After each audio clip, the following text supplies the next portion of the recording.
Assalomu alaykum aziz yurtdoshlar. Bugun men juda muhim masalani tushuntiraman. 2026 yil 28 avgustdan keyin uy-joyi, yer uchastkasi hovlisi qo'shimcha qurilishi yoki kadastr hujjatlarida muammosi bor. Odamlar uchun vaziyat keskin o'zgarishi mumkin. Bu gap hammani qo'rqitish uchun emas, ogohlantirish uchun aytilyapti.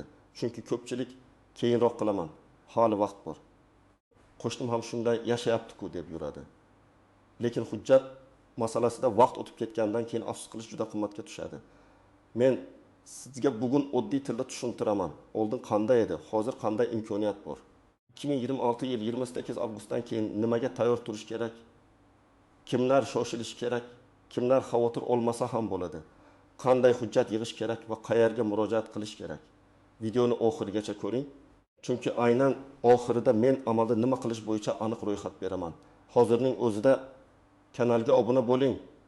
Videoga like bosing. Chunki bu ma'lumot qo'shningizga, qarindoshingizga, ota-onangizga ham kerak bo'lishi mumkin. O'zbekistonda ko'p yillardan beri juda keng tarqalgan muammo bor. Odamlar uy qurgan, hovlisini kengaytirgan, qo'shimcha xona, do'koncha, garaj, molxona, issiqxona qilgan, lekin hammasi ham kadastr hujjatlariga to'liq kiritilmagan. Ba'zi odamlar yer uchastkasini eski tilxat bilan olgan. Kimdir meros qilib qolgan uyni ishlatib keladi, lekin nomiga rasmiylashtirmagan. Kimdir Bimbigit 20 yildan beri yashaydi, soliq to'laydi, kommunal to'lovlarni to'laydi. Mahallada ro'yxatda turadi, lekin kadastrda uy boshqa odam nomida yoki umuman hujjatsiz turadi. Oldin bunday holatlarda odamlar ko'pincha davorga borib urilardi. Kadastrga borsa hujjat yo'q deyishardi. Hokimiyatga borsa avval kadastr qiling deyishardi. Sudga borsa dalil kerak bo'lardi. Sud xarajati, advokat, vaqt, asab ketardi. Natijada minglab oilalar uyda yashab turgani bilan yuridik jihatdan o'zini xotirjam his qilmagan. Chunki hujjatsiz uy bilan katta ish qilish qiyin. Sota olmaysiz, garga qo'ya olmaysiz. Farzandingiz nomiga rasmiy o'tkaza olmaysiz. Meros masalasida tortishuv chiqadi. Kredit olishda muammo bo'ladi. Davlat ehtiyoji uchun kompensatsiya masalasida ham qiynalasiz. Hozir esa eng muhim jihat shuki, ayrim toifadagi o'zboshimchalik bilan egallangan yerlar va ularda qurilgan binolar bo'yicha huquqlarni e'tirof etish. Ya'ni qonuniylashtirish imkoniyati berilgan. Bu imkoniyat cheksiz emas. Shuning uchun 2026 yil 28 avgust sanasi atrofida odamlar juda hushyor bo'lishi kerak. Men bu sanani shunchaki aytmayapman. Bunday tartiblar odatda ma'lum muddatga beriladi. Va muddat tugagandan keyin men bilmagandim, men ulgurmadim, menga hech kim aytmadi degan gaplar amalda yordam bermay qoladi. Asosiy qism kimlar bilishi kerak. Kim xavotir olishi kerak, kim xavotir olmasligi mumkin birinchi navbatda. Uyda yo'q yerda hujjat muammosi bor. Har bir odam bu masalaga jiddiy qarashi kerak. Masalan, sizning uyingizning kadastr hujjatida 6 sotik yer ko'rsatilgan. Lekin amalda 7500 sotiqdan foydalanib kelyapsiz. Bitta yarim sotiq shunchaki hovliga qo'shilib ketgan. Siz 10 yildan beri foydalanasiz, devor bor, daraxt ekkansiz, qo'shnilar ham biladi. Lekin kadastrda bu yer sizniki emas. Mana shu yer ertaga muammo bo'lishi mumkin. Agar imkoniyat bor paytda tekshirtirib qonuniy tartibda rasmiylashtirish mumkin bo'lsa, hozir harakat qilish kerak. Ikkinchi misol. Odam 2002 yilda uy sotib olgan. Lekin notarial shartnoma qilmagan, faqat tilxat bor. Sotgan odam boshqa viloyatga ketgan yoki vafot etgan. Uyda yangasi yashayapti, soliqni ham o'zi to'layapti, elektr, gaz, suv hisoblagichlari uning nomida bo'lishi mumkin. Lekin kadastr hujjatida hali ham eski egasi turadi. Bu juda xavfli holat. Chunki eski egasining merosxo'rlari chiqib qolsa, nizo kelib chiqishi mumkin. Bunday odam men 15 yildan beri yashayapman-ku deb xotirjam bo'lmasligi kerak. Hujjatni hozirdan to'g'rilash kerak. Uchinchi misol. Qishloq joyda oila eski tomorqa yoniga qo'shimcha uy qurib olgan. Farzand uylangan, alohida kirish qilib berilgan, lekin yer ajratish qarori yo'q.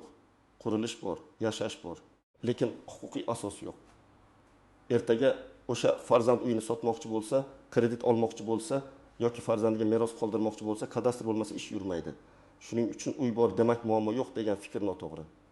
Davlat uchun huquq hujjat bilan tasdiqlanadi. 4-misol, shaharda ko'p qavatli uylarning birinchi qavatida yashaydigan odamlar balkonni kengaytirgan, potvalni qo'shib olgan. Old tomondan kichik do'koncha ochgan yoki umumiy foydalanishdagi joyni to'sib olgan. Bu holatlarning hammasi ham qonuniylashtirilmaydi. Chunki bu yer boshqa fuqarolarning umumiy mulki bo'lishi, yong'in xavfsizligiga zid bo'lishi. Piyodalar yo'lagini band qilishi yoki kommunikatsiya tarmoqlariga xalaqit berishi mumkin. Shuning uchun hamma narsa qonuniy bo'lib ketadi deb o'ylash ham xato. Kimlar eng ko'p xavotir olish kerak? Birinchidan, kadastr pasporti yo'q odamlar. Ikkinchidan, kadastr bor, lekin amaldagi yer maydoni hujjatdagi maydondan farq qiladiganlar. Uchinchidan, uyni tilxat bilan olganlar. To'rtinchidan, meros masalasini rasmiylashtirmaganlar. Beshinchidan, bir yerda 2-3 oila yashab, lekin hujjat bir kishining nomida qolganlar. Oltinchidan, uyini kengaytirgan, qo'shimcha bino qurgan, lekin bu qurilish kadastrga kiritilmaganlar. Kimlar nisbatan xotirjam bo'lishi mumkin? Agar sizda yer ajratish qarori, kadastr pasporti, davlat ro'yxatidan o'tgan mulk huquqi, notarial oldi sotdi shartnomasi, meros guvohnomasi yoki qonuniy sovg'a shartnomasi bo'lsa va amaldagi holat hujjatga mos bo'lsa, sizda katta xavf yo'q. Lekin men baribir tekshirtirishni tavsiya qilaman. Chunki ayrim odamlar kadastr pasporti bor deb o'ylaydi, lekin elektron bazada ma'lumot eski. Chegaralar noto'g'ri yoki qurilgan qo'shimcha bino kiritilmagan bo'ladi. Keling, raqamlar bilan tushuntiraman. Tasavvur qiling, kadastr sizning hovlingiz 600 kvadrat metr deb ko'rsatilgan. Amalda esa davrchida 720 kvadrat metr bor. Farq 1 kvadrat metr. Bu maydon kichkina ko'rinishi mumkin, lekin hujjat tilida bu alohida muammo. Agar ertaga yo'l kengaytirish, elektr liniyasi, kanalizatsiya yoki boshqa loyiha chiqsa, aynan o'sha 120 kvadrat metr bo'yicha kompensatsiya masalasi bahsli bo'ladi. Siz meniki deysiz, lekin hujjatda yo'q. Davlat organi esa hujjat bo'yicha sizniki emas deydi. Mana shunda kechikkan bo'lasiz. Yana bir holat. Odam 4 sotik yerda uy qurdi, lekin qurilish ruxsatisiz 2 qavatli qilib tashladi. Kadastrda eski bir qavatli uy turibdi. Uyni sotmoqchi bo'lsa, xaridor bank krediti bilan olmoqchi. Bank baholovchi yuboradi. Kadastrdagi ma'lumot bilan amaldagi uy mos kelmaydi. Kredit to'xtaydi. Oldi sotdi buziladi. Demak, hujjat muammosi nafaqat jarima yoki davlat tekshiruvi masalasi, balki sizning moliyaviy imkoniyatingizga ham bevosita ta'sir qiladi. Endi eng muhim joyiga keldik. Hamma noqonuniy qurilishlar ham qonuniylashtiriladi deb o'ylamang. Bu juda katta xato bo'ladi. Ayrim yerlar bor, ularni hatto 30 yildan beri ishlatib kelayotgan bo'lsangiz ham qonuniylashtirish qiyin yoki umuman mumkin emas. Masalan, yo'l cheti, piyodalar yo'lagi, ariq kanal, daryo himoya zonasi, temir yo'l atrofidagi xavfsizlik zonasi, yuqori kuchlanishli elektr tarmoqlari osti, gaz quvuri yoki suv quvuri o'tgan joy, qabriston, maktab, bog'cha, shifoxona, davlat tashkiloti hududi, ko'p qavatli uyning umumiy foydalanishdagi maydoni kabi joylarda qurilgan binolarga ehtiyot bo'lish kerak. Bunday joylarda masala faqat men yashayapman degan dalil bilan hal bo'lmaydi. Xavfsizlik, jamoat manfaatlari va boshqa odamlarning huquqlari ham hisobga olinadi. Yana bir tuzoq, firibgarlar. Bunday jarayonlar boshlanganda darrov men kadastrda odamim bor. Pul bersangiz hammasini qilib beraman. Hujjatni orqadan chiqarib beraman. Ro'yxatga kiritib qo'yaman deganlar ko'payadi. Men ekspert sifatida ochiq aytaman. Hujjatni faqat rasmiy tartibda qiling. Davlat xizmatlari markazi, May.uz, kadastr palatasi, hokimiyat huzuridagi tegishli komissiya yoki vakolatli idoralar orqali ish yuriting. Qo'lga pul berib, kvitantsiyasiz to'lov qilmang. Tezlashtirib beraman degan odam ertaga yo'q bo'lib ketadi. Siz esa noqonuniy hujjat bilan qolib ketishingiz mumkin. Yana bir nozik jihat, qo'shnilar bilan chegara. Juda ko'p nizolar aynan 20 sm. 20 sm yoki 10 metr yer uchun chiqadi. Masalan, siz davorni 11 yil oldin qurgansiz, qo'shningiz indamagan. Endi siz hujjatlashtirmoqchi bo'lsangiz, qo'shni bu yer menikidan kirib ketgan deb e'tiroz beradi. Komissiya yoki kadastr xodimi kelganda nizo aniqlansa, jarayon cho'ziladi. Shuning uchun oldindan qo'shnilar bilan gaplashib, chegara bo'yicha kelishuvni aniqlab oling. Agar imkon bo'lsa, yozma rozilik yoki dalolatnoma rasmiylashtirish kerak bo'lishi mumkin. Yana bir masala meros. Otaning nomidagi uyda 3 farzand yashaydi. Katta farzand men shu uyda qolganman, demak meniki deb o'ylaydi. Lekin qonun bo'yicha boshqa merosxo'rlarning ham huquqi bo'lishi mumkin. Agar siz uy-joyni rasmiylashtirishga kirishsangiz, meros masalasi ochiladi. Shuning uchun aka-uka, opa-singillar bilan oldindan gaplashib oling. Notariusga boring, meros hujjatlarini ko'ring. Aks holda hujjatlashtirish jarayoni oilaviy janjalga aylanib ketadi. Ko'pchilik e'tibor bermaydigan yana bir jihat, soliq va kommunal to'lovlar hujjat o'rnini to'liq bosmaydi. Ular dalil bo'lishi mumkin. Masalan, siz shu uyda uzoq yildan beri yashayotganingizni, to'lov qilganingizni ko'rsatadi. Lekin elektr uchun pul to'laganingiz avtomatik tarzda yer sizniki bo'ldi degani emas. Shuning uchun menda svet kvitansiyasi bor bo'ldi deb o'ylamang. Bu faqat yordamchi dalil. Yana bir noto'g'ri tushuncha. Mahalla ma'lumotnoma bersa hammasi hal bo'ladi. Mahalla haqiqatdan ham siz yashayotganingizni, qo'shnilar bilishini, oilangiz shu yerda ekanini tasdiqlashi mumkin. Lekin mahalla mulk huquqini bermaydi. Mulk huquqi davlat ro'yxatidan o'tishi kerak. Mahalla ma'lumotnomasi jarayonda dalil sifatida kerak bo'lishi mumkin. Lekin yakuniy hujjat emas. Endi men sizga aniq harakat rejasini beraman. Birinchi qadam. Uyingiz va yeringiz bo'yicha mavjud barcha hujjatlarni bir joyga yig'ing. Kadastr pasporti, yer ajratish qarori, hokim qarori, eski order, oldi sotdi shartnomasi, sovg'a shartnomasi, meros guvohnomasi, tilxat sud qarori, soliq kvitansiyasi, kommunal to'lovlar, uy daftaridan ko'chirma, mahalla ma'lumotnomasi, eski texnik pasport, qurilishga oid ruxsatnomalar bo'lsa, hammasini ajrating. Hujjat eski bo'lsa ham tashlab yubormang. Ba'zan 1990 yildagi bir varaq qaror butun ishni hal qilib beradi. Ikkinchi qadam, amaldagi holat bilan hujjatdagi holatni solishtiring. Hujjatda necha sotik yozilgan? Uy maydoni necha kvadrat metr? Nechta bino ko'rsatilgan? Amalda necha sotiqdan foydalanasiz? Qo'shimcha xona, oshxona, garaj, do'kon, ombor, ayvon, ikkinchi qavat bormi? Agar farq bo'lsa, demak sizda tekshirtirishga asos bor. Uchinchi qadam, rasmiy murojaat qiling.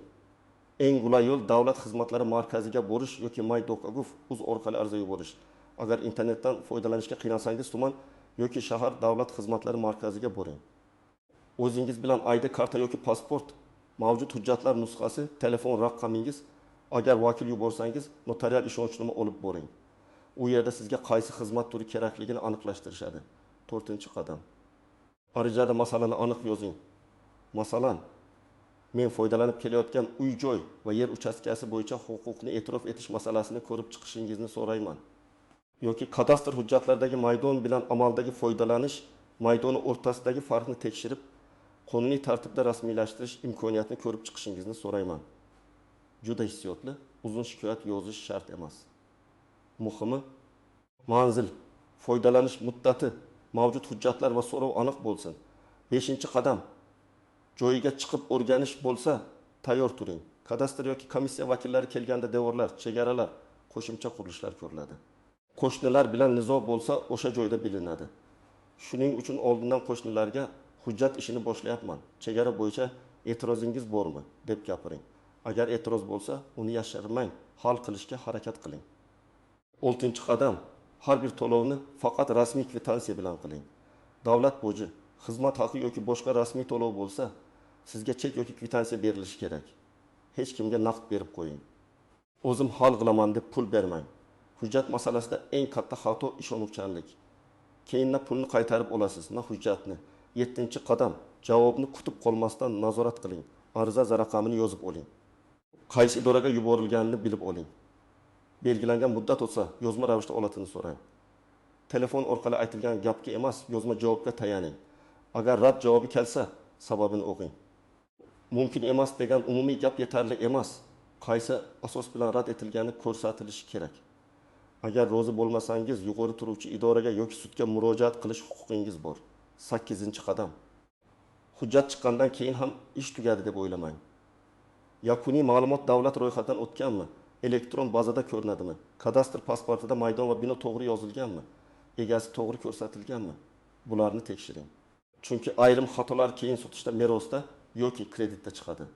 Men yana bir narsani alohida ta'kidlayman. Agar sizning uyingiz buzilishi mumkin bo'lgan hududda yo'l kengaytirish loyihasi yaqinida. Kommunikatsiya tarmoqlari ustida yoki bahsli joyda bo'lsa, masalani cho'zmang.